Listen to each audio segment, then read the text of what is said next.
Hi friends, try and tasty ഫുഡിൻ്റെ പുതിയ വീഡിയോയിലേക്ക് സ്വാഗതം. ഇന്ന് ഞാൻ പച്ചരിയും കിഴങ്ങൊക്കെ വെച്ചിട്ടുള്ളൊരു സ്നാക്സാണ് തയ്യാറാക്കിയെടുത്തിരിക്കുന്നത്. അതിന് വേണ്ടിയിട്ട് ആദ്യം തന്നെ ഒരു പാത്രത്തിലേക്ക് 1 കപ്പ് അളവിൽ പച്ചരി ഇട്ടിട്ടുണ്ട്. ഇതിന് ഒരു 3-4 പ്രാവശ്യം ഒന്ന് കഴുകിയതിന് ശേഷം 2 മണിക്കൂർ കുതിർത്തെടുക്കുക. പച്ചരി കുതിരാൻ വെച്ചിട്ട് 2 മണിക്കൂർ ആയിട്ടുണ്ട്. നമുക്കിതൊന്ന് അടിച്ചെടുക്കാം.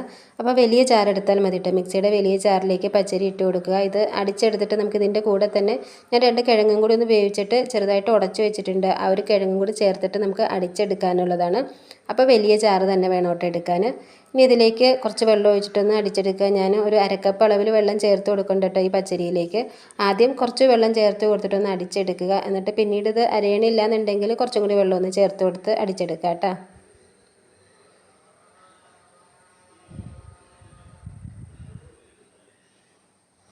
അപ്പോൾ ഈ ഒരു രീതിക്കാണ് നമ്മൾ പച്ചരി അരച്ചെടുത്തിരിക്കുന്നത്. ചെറിയ തരികളുണ്ട്, അത് കുഴപ്പമില്ല കേട്ടോ. നമുക്ക് കിഴങ്ങും കൂടി ചേർത്ത് കൊടുത്തിട്ട് ഒന്നും കൂടി അടിച്ചെടുക്കാനുള്ളതാണ്. അപ്പോൾ അത് ബാലൻസ് ആ സമയത്ത് നല്ലോണം അത് അരഞ്ഞ് കിട്ടിക്കോളുവേ. അപ്പോൾ കിഴങ്ങ് ചേർത്തിട്ടൊന്ന് ഇതൊന്ന് അടിച്ചെടുക്കുക. അപ്പോൾ അരയണില്ല എന്നുണ്ടെങ്കിൽ കുറച്ചും കൂടി വെള്ളം ഒന്ന് ചേർത്ത് കൊടുക്കുക കേട്ടോ. പിന്നെ കിഴങ്ങ് ചേർത്ത് കൊടുക്കുമ്പോൾ ഇതേപോലെ വേവിച്ചിട്ട് ഉടച്ചിട്ട് ചേർത്ത് കൊടുക്കണേ. അല്ലാന്നുണ്ടെങ്കിൽ കിഴങ്ങ് ചേർത്തിട്ട് നമ്മൾ അടിച്ചെടുക്കുമ്പോഴത്തേക്കും ആ ബ്ലേഡ് കറങ്ങാൻ ഇച്ചിരി പാടുണ്ടാകും. അപ്പോൾ ഉടച്ചിട്ടാണ് നമ്മൾ ഇതേപോലെ ചേർത്ത് കൊടുക്കുന്നതെന്നുണ്ടെങ്കിൽ ആ ഒരു വിഷയം വരില്ല കേട്ടോ. അപ്പോൾ ഈ ഒരു രീതിക്ക് വേണം നമ്മളിതൊന്ന് അരച്ചെടുക്കാൻ. നമ്മളിത് എണ്ണയിലേക്ക് കൈകൊണ്ട് കോരി ഇട്ട് കൊടുക്കുമ്പോഴത്തേക്ക് ഇങ്ങനെ മുറിഞ്ഞ് ചാടണം. അതാണ് ഇതിൻ്റെ കറക്റ്റ് പരുവം. അപ്പോൾ നമ്മൾ അടിച്ചെടുത്തിരിക്കുന്ന ഈ ഒരു ബാറ്റർ നമുക്ക് വേറൊരു പാത്രത്തിലേക്കൊന്ന് മാറ്റിയെടുക്കാം.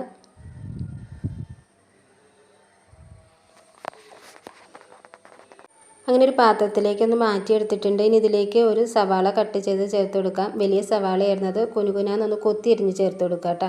പിന്നെ ഒരു പച്ചമുളകും വലിയ പച്ചമുളകായിരുന്നു. 3-4 തണ്ട് കറിവേപ്പിലയുടെ ആ ഒരു ഇല മാത്രം ഒന്ന് അരിഞ്ഞിട്ട് കൊടുക്കുക. പിന്നെ ചെറിയൊരു കഷ്ണം ഇഞ്ചിയും, ഇതൊക്കെ ചെറിയ പീസായിട്ട് അരിഞ്ഞിട്ട് കൊടുക്കുക കേട്ടോ. അപ്പോഴാണ് ഒരു സ്നാക്സ് കഴിക്കുമ്പോൾ നമുക്കൊരു ടേസ്റ്റ് ഉണ്ടാവണേ. ഇനി ഇതിലേക്ക് ആവശ്യമായിട്ടുള്ള അളവിൽ ഉപ്പ് ചേർത്ത് കൊടുക്കുക. ആദ്യം തന്നെ ഒരു 1/2 ടീസ്പൂൺ ഉപ്പിട്ട് ചേർത്ത് കൊടുത്തിട്ട് നമുക്ക് മിക്സ് ചെയ്തെടുത്ത് നോക്കാം. എന്നിട്ട് ഉപ്പ് കുറവാണെന്ന് തോന്നുകയാണെന്നുണ്ടെങ്കിൽ ആ സമയത്ത് ചേർത്ത് കൊടുത്താൽ മതിയേ.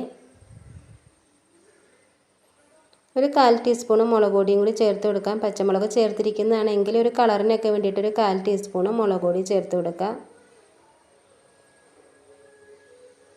ഇനി ഇതിലേക്ക് ഒരു പിഞ്ച് സോഡാപ്പൊടിയും കൂടി ചേർത്ത് കൊടുക്കുക കേട്ടോ. സോഡാപ്പൊടി ചേർത്തിട്ട് നമുക്കത് കൈ വെച്ചിട്ട് വേണം ഒന്ന് കുഴച്ചെടുക്കാൻ.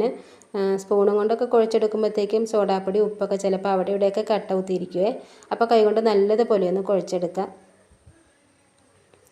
ഈ ഒരു രീതിക്ക് വേണം കേട്ടോ കുഴച്ചെടുക്കാൻ. നമ്മൾ എണ്ണയിലേക്ക് ഇങ്ങനെ മുറിച്ചിട്ട് കൊടുക്കുമ്പോഴത്തേക്ക് ഇതിങ്ങനെ മുറിഞ്ഞ് ചാടണം. അതാണ് കേട്ടോ ഇതിൻ്റെ പരുവം.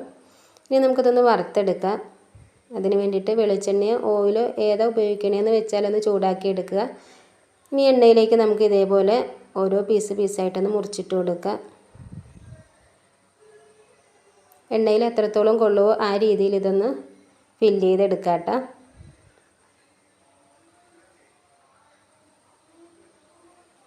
ഇതേപോലെ എണ്ണയിൽ ഇട്ട് കൊടുത്തതിന് ശേഷം തീ കുറച്ച് വയ്ക്കണം കേട്ടോ. മീഡിയം ഫ്ലെയിമിലേക്ക് മാറ്റി കൊടുക്കണം. അല്ലെങ്കിൽ ഇതിൻ്റെ പുറം ഭാഗം പെട്ടെന്ന് കളർ മാറിയിട്ട് ഉള്ളു വേവാതിരിക്കുവേ. നമ്മൾ ഇട്ട് കൊടുത്തിരിക്കുന്ന ആ ഒരു അളവിൽ നിന്ന് ഇത് എണ്ണയിൽ കിടക്കുമ്പോഴത്തേക്ക് ഇതൊന്ന് വീർത്ത് വരും കേട്ടോ. ബോൾ പോലെ വീർത്ത് വരും. കണ്ടോ, നിങ്ങൾക്ക് മനസ്സിലാണ്ടാവും നമ്മൾ ഇട്ട് കൊടുത്ത അളവിൽ നിന്ന് വലിപ്പം കൂടി വന്നിട്ടില്ലേ. അപ്പോൾ ഒരു 5 മിനിറ്റ് ഇട്ട് കൊടുത്തതിന് ശേഷം ഇതൊന്ന് മറിച്ചും തിരിച്ചൊക്കെ ഇട്ട് കൊടുത്തിട്ടൊന്ന് കുക്ക് ചെയ്തെടുക്കുക.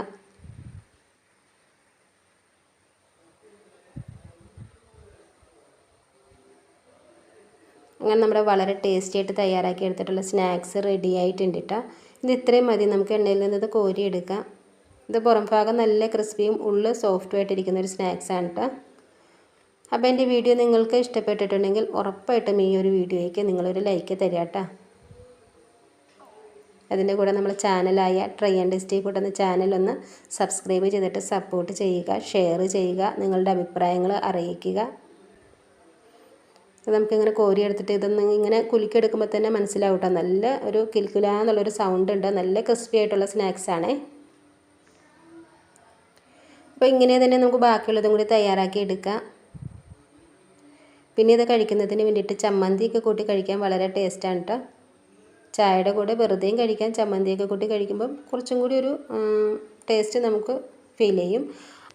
അപ്പോൾ ഈ ഒരു സ്നാക്സിൻ്റെ വീഡിയോ നിങ്ങൾക്ക് ഇഷ്ടപ്പെട്ടു എന്ന വിശ്വാസത്തിൽ ഇനി നമുക്ക് പുതിയൊരു വീഡിയോയിൽ കാണാം.